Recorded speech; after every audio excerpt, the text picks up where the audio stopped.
Yang pertama, tulang tengkorak atau kranium. Tulang tengkorak berperan besar dalam membentuk struktur kepala dan wajah serta melindungi otak dari cedera. Yang kedua, tulang hidung atau nasal bone. Tulang hidung berfungsi untuk mengikat tulang rawan yang membentuk kontur hidung manusia. Yang ketiga, rahang atas atau maksila. Membantu menegaskan bentuk wajah. Selain itu, tulang ini merupakan tempat tumbuhnya gigi atas serta membentuk langit mulut dan bagian bawah rongga mata. Dengan begitu, tulang ini juga berperan besar dalam mendukung proses mengunyah dan berbicara. Yang keempat, orbit. Rongga yang dibentuk oleh tulang ini dan berisi bola mata, otot, ekstraokular, saraf, lemak, dan pembuluh darah. Yang kelima, tulang pipi dan rongga mata. Tulang pipi berfungsi membentuk wajah dan rongga mata berfungsi untuk penyangga atau pelindung bola mata. Baik, saya akan menjelaskan tulang berikutnya dan fungsinya untuk apa, yaitu tulang rahang bawah atau mandibula. Fungsi tulang ini membentuk bagian bawah tengkorak, struktur gigi bawah, dan struktur mulut bersama dengan tulang rahang atas. Tulang rahang bawah juga dapat membantu menggerakkan mulut seperti mengunyah makanan. Tulang selangka atau clavikula. Fungsi tulang selangka terletak di kanan dan kiri dada bagian atas, tepat di bawah leher. Bentuk tulang ini adalah memanjang dan posisinya melintang menghubungkan tulang dada dengan lengan. Salah satu fungsi penting tulang selangka adalah menopang lengan agar bisa bergerak secara leluasa. Tulang belikat atau scapula. Fungsinya, karena menghubungkan tulang-tulang di bahu, dada, dan leher, tulang belikat dapat menstabilkan postur tubuh. Tulang dada atau sternum. Fungsi tulang dada adalah melindungi organ dada dari cedera. Jantung dan paru-paru menjadi organ bagian dalam dada yang sangat dijaga oleh tulang sternum. Baik, yang selanjutnya dijelaskan oleh teman saya. Ya baik, saya akan menjelaskan tulang berikutnya dan fungsinya untuk apa. Tulang rusuk atau ribs. Fungsi tulang rusuk untuk melindungi organ di rongga dada, membantu pernapasan dan memberikan dukungan untuk ekstremitas atas. Tulang pedang atau siponius processus. Fungsinya penyeimbang pertimbangan tulang-tulang rusuk, membantu tulang belakang untuk menghasilkan kalsium, meruk titik pertemuan dari beberapa otot kecil. Pengerawan costa atau costa carplex biasa memungkinkan gerakan maju dari tulang rusuk, memberikan fleksibilitas untuk dinding dada. Tulang belakang atau vertebral column fungsinya sebagai penopang tubuh bagian atas dan bagian bawah. Tulang lengan atas atau humerus fungsinya sebagai tempat melekatnya banyak otot penting yang ada di bagian lengan, sekaligus mendukung pergerakan. Baiklah, saya akan menjelaskan tulang selanjutnya beserta fungsinya.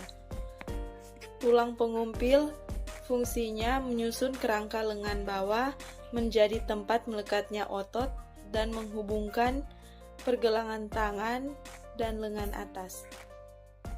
Tulang hasta fungsinya membentuk struktur lengan bawah, membantu rotasi pergelangan tangan menjadi tempat melekatnya otot dan membentuk humerus serta sendi siku.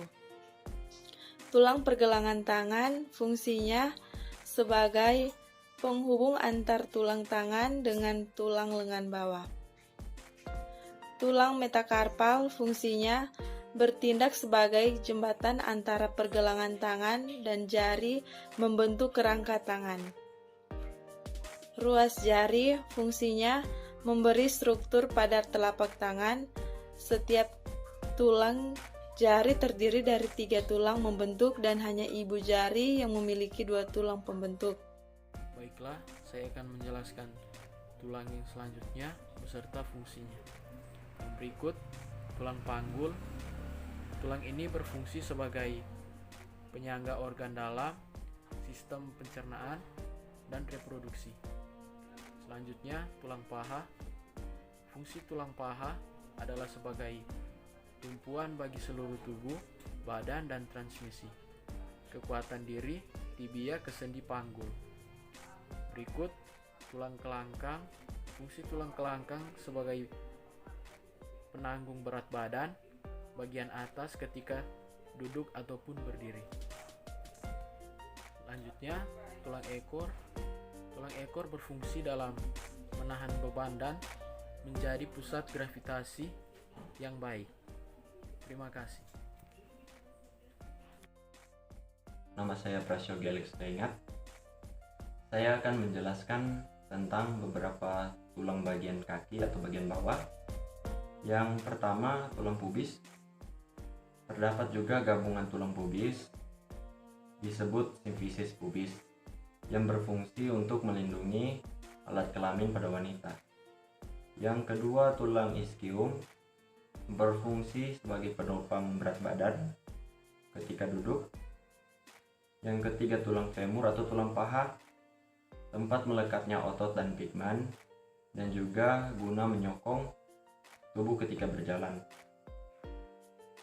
Keempat, tulang tempurung lutut atau patella berfungsi sebagai pembungkus dan melindungi sendi lutut dan juga meningkatkan fungsi pergerakan, khususnya kaki.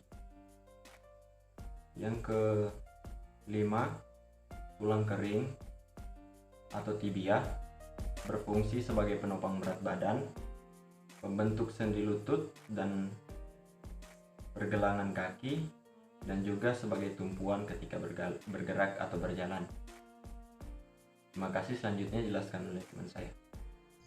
Perkenalkan, nama saya Novita Katjandago dengan NIM 19142010289 di Universitas Pembangunan Indonesia, Fakultas Keperawatan semester 5. Tulang fibula atau seringkali kita sebut dengan tulang betis, dengan fungsi sebagai penopang dan pemberi kekuatan otot pada saat kita berjalan atau berlari.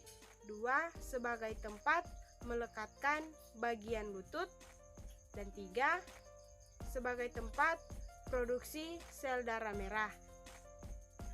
Tulang tarsals atau sering kita sebut dengan tulang pergelangan kaki dengan fungsi untuk menggerakkan kaki saat berjalan. Tulang metatarsal atau tulang telapak kaki, yaitu tulang yang panjang yang menghubungkan tulang tarsals atau tulang pergelangan kaki dengan tulang jari kaki.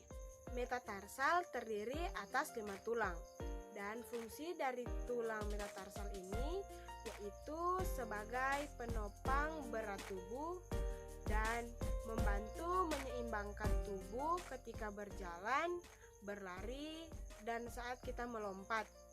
Tulang palanges atau tulang jari kaki dengan fungsi sebagai rangka untuk membentuk jari kaki.